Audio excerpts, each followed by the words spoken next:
half-a-century-long physics hunt to explain how all particles in the universe obtain their mass has reached a historical turning point on July the 4th, when CERN announced to the world the discovery of a new particle. Today is also a special day because we hear two presentations from the two experiments, ATLAS and CMS, on their update on a search for a certain particle. Conclude by saying that we have observed a new boson with a mass of 125.3 plus or minus 0.6 GeV at 4.9 standard deviations.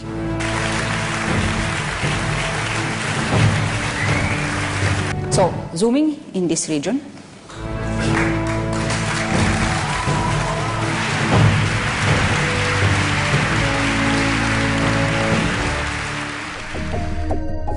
Is this new boson the longest sought-after particle in the history of physics?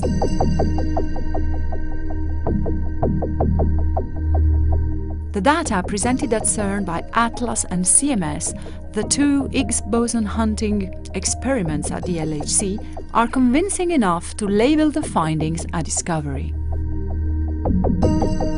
We have a discovery. We should state it. We have a discovery. We have observed a new particle consistent with a Higgs boson. Huh. Which one? That remains open. It is a milestone.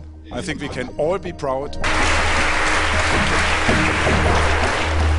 And that final remark deserved a standing ovation from the physicists present in the main auditorium at CERN, and the rest of the community following live from physics institutes all over the world.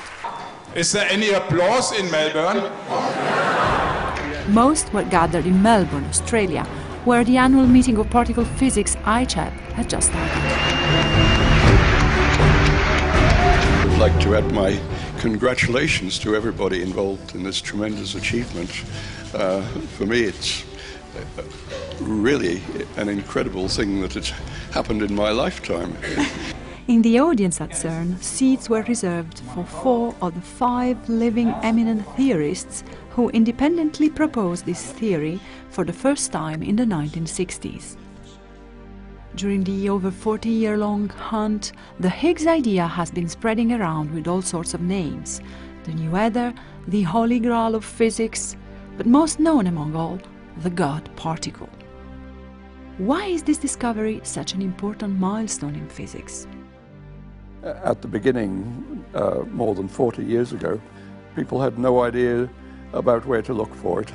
So it's really amazing for me to find out that it's really enough, shall we say, enough for a discovery claim.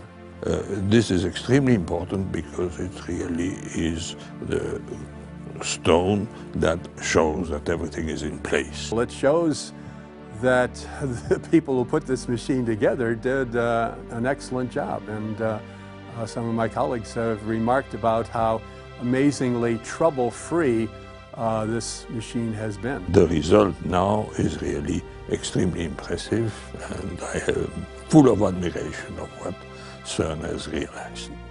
But when we started working on it, working with Professor Kibble, we knew that we had indeed done something that was very different and was very exciting, but we still didn't expect it to have anything to do with physical reality. The idea of a field that fills the entire universe, mediated by a particle with zero spin and an undetermined mass, a so-called scalar boson giving mass to all other particles, is definitely a counterintuitive one, and certainly very different. We were told that we were wrong. So different that it was quite difficult to accept it when it was first proposed. But I was told by Heisenberg that I was wrong, which was pretty scary for a young man who wanted to get a job. I wrote a short paper about that, and I sent it off to Physics Letters, whose editor was at CERN, and they rejected it. It shows, certainly to us, the value of just imagining. It was really fun for us, and now we see that something really important has happened from those ideas. It has taken almost 50 years to transform those initial ideas into a physical reality. It will take some more years and considerable amounts of new data to identify the newly found particles' characteristics. This boson is a very profound thing that we found. Okay, this is not like other ordinary particles. It really is we're reaching into the fabric of the universe at a level we've never done before. We will continue to work very hard to see if there is any new physics, and I mean, this is hopefully not the only discovery of the LHC.